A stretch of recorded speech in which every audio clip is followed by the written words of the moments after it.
What is up, assholes? Welcome back to Call to the Fan Leagues. This week in Fan League history, David Garcia continues to destroy his way through Full Metal Geek, and that is absolutely not biased whatsoever, as well as Multiplex. Is continuing the rollout of their singles Warzone and fandom tournaments. We're now getting into round 3 with me being sad about matchups. Around 2. Either way, I am upset. I am nothing if not a competent and prepared host.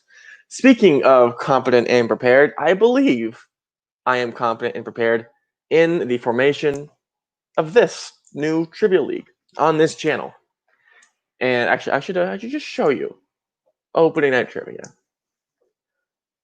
With me, if you read the description, you probably know who it is. But if you don't, like most people, I have a fun surprise for you because I do not work alone because I get tired. I got to bring on a head writer, someone who's actually one of the few people to compete in this division, as well as just like a really cool person. It's Christina. Oh, thanks. You think I'm really cool. Which I don't know how true, Moderately.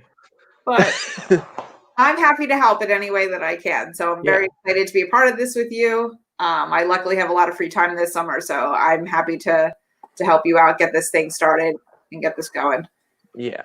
So as you can see in the lovely graphic that I'm going to take down now because you guys have actually seen it now. Opening night trivia is more than just a one-time experiment for things happening and people losing and person winning. It is now a continued brand. I'm sorry, Christina, if you couldn't tell. I'm again competent and prepared host. Okay. Whatever. I'm here for it. Yeah. So I brought in Christina today because, as some of you may have seen from my Facebook, we are starting a singles tournament. I'm ready. But I'm going to hold off on that announcement because I want to just fucking tease the rest of y'all. Christina. I wasn't lucky enough to play into. I tried to play into it, but I wasn't lucky enough to actually, or good enough to win. You got second place in that match, I believe. Second place. I only lost by 1 point, so I was close. I was almost in this tournament. So everyone that's in it, you're welcome. That you don't have to play me because I'm amazing. Apparently, whoever loses will have to face Christina in a battle to the death. Yeah, I'll probably win that though. Probably not a trivia match, but a battle to the death, definitely. Well, just Christina, just a small interview, a very small one. You call this called to an interview, but how do you feel about now sort of running a league? How do I feel about running a league? I feel definitely not competent or prepared, but I am ready for the challenge. I manage tiny humans or medium-sized humans on a daily basis. So I'm sure I can handle managing full-size adults and making sure that their trivia needs are met. Writing questions is something that's new and interesting for me, so I'm trying it out. Hopefully my questions are good enough to be used. But again, I'm happy to help. I think I watch some things that maybe other people don't to maybe trip some people up. I think this is a really cool league. I really like this league a lot. I like the way it's set up, so I'm excited to see where it goes. Ooh, thank you for inflating my ego. Speaking of inflating egos, we have some big egos in this tournament. Yes, if you're ready, we can reveal the official Opening Night Trivia League singles tournament. And wapa, there it is. Just a reminder, these seeds are like 90% random. Of course, Aaron Clausen, who you can see at the very bottom of the left side, because he won his first matchup, he did get a preferential match in round 1, where basically I randomized all 16 players who got into this tournament, and I did some minor shifting for Aaron. Other than that, this is what we've created. So I think this looks good. Yeah. I've talked this through and played this through multiple times about who could win, who might win, who would benefit from the new format. So Christina, as the semi-newer eyes to this, what do you think of this first match, Coho versus Garth? Yeah, like I don't know Coho personally. I've seen him play though several times, and he's definitely scary. But I think what's interesting about the way your league is set up is that it's truly anybody's game, and I think it all comes down to round 2. If you can have a semi-strong round one, you can put people out of their misery in round two. If you really take the time to study that movie and you know your own movie. We saw when I played against Haley, she got 11 points in round two and almost took the win, even though her round one was not that great. I think she only had 2 points in the first round. So round two, your ability to study, your ability to learn a movie is what's going to make this. So if you can hold strong in round two, or round one, you can take it away in round two. Yeah, and I imagine Garth has a large age advantage on co-host, so he could pick some random obscure movie from. Actually, I know this. He was born in 1968, so if he picks a movie from 68 to 2000, he could have an advantage here. Right, exactly, and that's I think part of this too is strategy of. Do you think this person has seen this movie before? Is this movie something that's easily available to get on a streaming service for the person to be able to watch the movie before you play? I mean, all of that is important. I think this really levels the playing field from a lot of competitors that maybe were like this before. You can really bring it down to a more even level. I think that's what makes this league the most interesting. Is it's really anybody's game. Yeah. Also, I do want to point out. The next match we would get to is Douglas Castle versus Josh Mabry. And for those of you who don't know, Josh Mabry is someone who played a few times in Movie Trivia Face Off, who I had sort of a personal connection with, and he DM'd me on Twitter asking. I need to gather my thoughts. To get in this league, these people here commented on a Facebook post I put out, DM'd me personally on Facebook, or for in case of Josh, Twitter, and they basically randomized all their names, and here is who got in. Those of you who could not get in who commented, don't worry. I will have you lined up for after this, either with a continued singles tournament, or if anything else develops, you will be high in line for the rest of it. But just so we know, Josh Mabry, you guys don't know, MTFO, he played there a couple times. Didn't do great, but he showed a lot of promise. And so he ended up against Doug Castle, someone who in the past few months, I would say, that promise that he's showing is growing a lot. Yeah. He's winning a lot more matches. His accuracy in general is skyrocketing. I think this is a really interesting match because Josh is someone who's a bit of a wild card in terms of a lot of people don't know who he is. Right. I don't think he's had a released match since last March, like last year. I don't think the other one was ever released. So there's a lot of potential here for both players to pull an upset relatively. Oh, absolutely. And I just like Doug. He's a cool dude. So yeah, I'm always happy to see him on stuff. So Doug the Highlander Castle. Not an official nickname, just one I'm going to use. And we have Jay Burns versus Cameron Holtzman. Maybe the true 8 versus 9 in here. Like, not legitimately, but just in concept. Because these are both players who have had a lot of success in singles in different leagues. Yes. I only know Cameron from I did a rank him with him. So I know he knows his Glee. He strikes me as somebody that's very passionate about the stuff that he does and does know about. So I feel like he would do really well at any sort of movie trivia. And then Jay Burns is just hilarious and he knows everything and he just is always here to entertain. Ooh, yeah. Speaking of entertaining, we have Joe Harrison versus technically the favorite to win this tournament because he's the only one who has any wins in this league. Exactly. Clausen. I think Joe knows more than he thinks. Joe is like me. He's just he'll tell you he knows nothing, but I think there's more in there. I know recently after he was on Fantasy Film Fights, he's been watching a lot more movies. But Aaron knows his stuff. I think he was just a little intimidated because he's literally never done this before. But Aaron, I think, definitely knows, and I could see him going pretty far in this tournament. I think he knows what he's doing. Yeah, it just comes down to, can his luck in knowing a random 5-pointer, can that push him through to a win against Joe, who might actually watch a round 2 movie? Right. Well, hey, sometimes that's all you need. Yeah. Well, maybe Aaron knows now. Maybe he'll watch his round 2 movie. Maybe he will. Maybe he'll just be another average Joe forgotten to the past.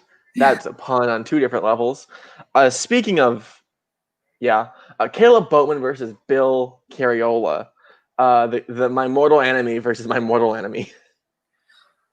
This one, I think this one might be, there's 3 on here that I'm obviously very excited about. And this is one of them, mostly because I feel like Boatman and Bill couldn't be more opposite. And I think Bill is going to pick the most wild B movie that Bowman has never heard of for his round 2 because that's just who he is. So I think this is going to be, because Bowman knows his stuff. I would never want to play Bowman. I wouldn't stand a chance. Having played it myself, it's a bad decision. Right. Unless I pick only movies that I know Bowman has never seen, but like I need to stack everything in my favor. But again, I think round 2 is really what levels it out. So if Bill can stay toe-to-toe with Bowman in round 1, I think it's really going to come down to round 2 specifically in that match. Who knows the other person's movie best? And also just because to plug our sister family show sort of over on FPP where I host a watch along every week. Bill has his own show where he's talking about these obscure movies that you've never heard of, that you probably would have never seen, and reviewing them with people. Right. Again, this idea of just the age. But Caleb Bowman may have been a time traveler from the 1920s, but Bill has this obscure factor, which now we have evidence of how good he is. That could really hurt Bowman in round 2. Right, exactly. And that's where I really like this league, because you look at that and you're like, I don't want to play Boatman, but then you're like, if I can hold my own in round 1, if I can get 5 questions right, that still might be enough. If I can pick something that he's never seen or can't study in enough time for round 2, I can get him in that. So I think strategy will play a lot into this league compared to the other ones. Yeah. Speaking of matches that you're excited for, your husband, Anthony Tisdall versus Antonio Chavez. I am so excited for this. I love watching Anthony play. Sometimes he even surprises me with the stuff that he knows. So he's watched a lot of movies, and we own a lot of movies, and they are all stored in alphabetical order in our home. So the man knows his stuff. He's seen a lot of shit. So yeah. I know sometimes he doesn't pull out the win, but he knows a lot, and he's not anybody should sleep on. Yeah. And also, actually, so this is fun. This was the first match. So we've taped a couple of these already. This is the first match that we taped, and I basically said, Christina, or you agreed with me at least. Yes.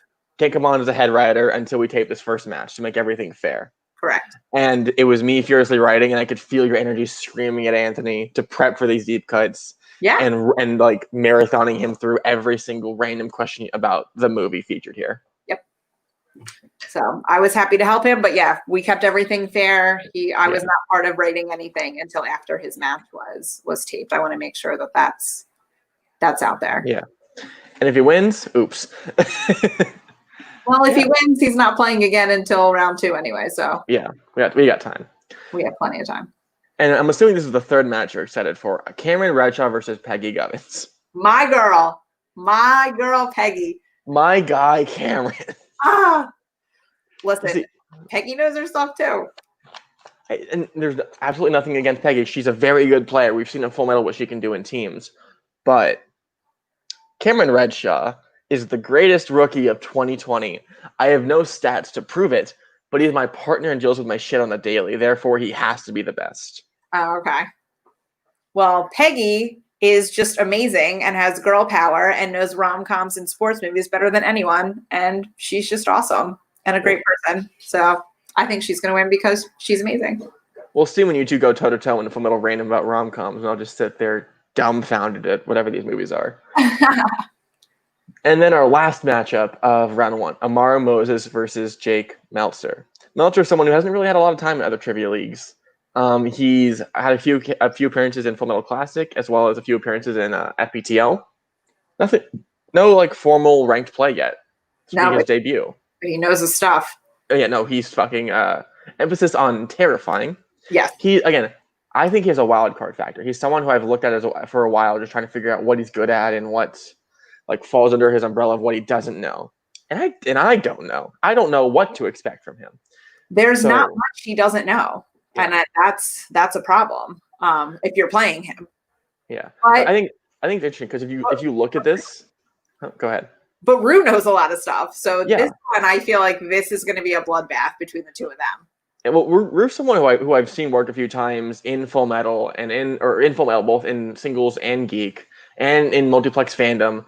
He has a really wide array of knowledge. Yes. So he could come to this match absolutely with an out there pick that I just don't know about.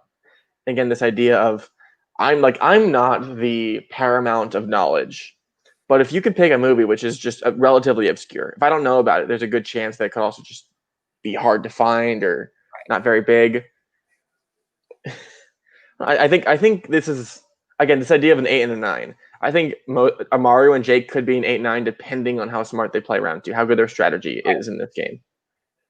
Yeah, and I think when you have people like that I think are very comparable and in just a regular trivia league or a normal setup, strategy has to play a part here. And strategy is what's going to separate the winner. Yeah. Because I think in round 1, they could both get the same amount of points. And I would think in round 3, they would go toe to toe in that as well, just because their general knowledge is so wide.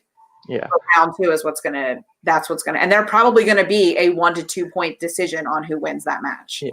And like not to inflate Jake's ego at all. I don't know how big it is, but just to keep it relatively in control. I think you have some very obvious mainstays in this tournament. Caleb Coho, Caleb Boatman, Jay Burns, Cameron Holtzman, Antonio Chavez, Cameron Redshaw. Very clearly fantastic singles players who are dangerous threat here. Yeah. Meltzer being brand new to unranked play could be the upset. He's someone who, if he beats Cameron Redshaw, he could make a run.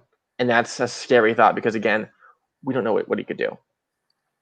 Well, I mean, he's on the same side as Anthony, and he always haunts Anthony. So maybe they'll get to play each other at some point if Anthony can pull out the upset.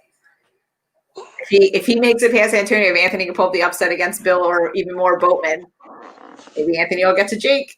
Yeah. All right. So that's about it for our singles tournament. Did you have anything else you wanted to add? No, I'm just really excited for this. I think these are really interesting matchups. I think hopefully if these guys are watching, strategy is in my opinion, what's going to separate you into that win column. So pick your movies wisely. Yeah. All right. There's not much else to say. Is there anything else you would like to say today? Because we really have all the time in the world right now. Yeah, I mean, I really like this format. I hope this league can grow and expand, get into teams, get into geek, maybe do things a little bit more informally to just kind of get people that maybe aren't ready for ranked play or aren't interested in ranked play, just an opportunity to play this format just because it's a little different.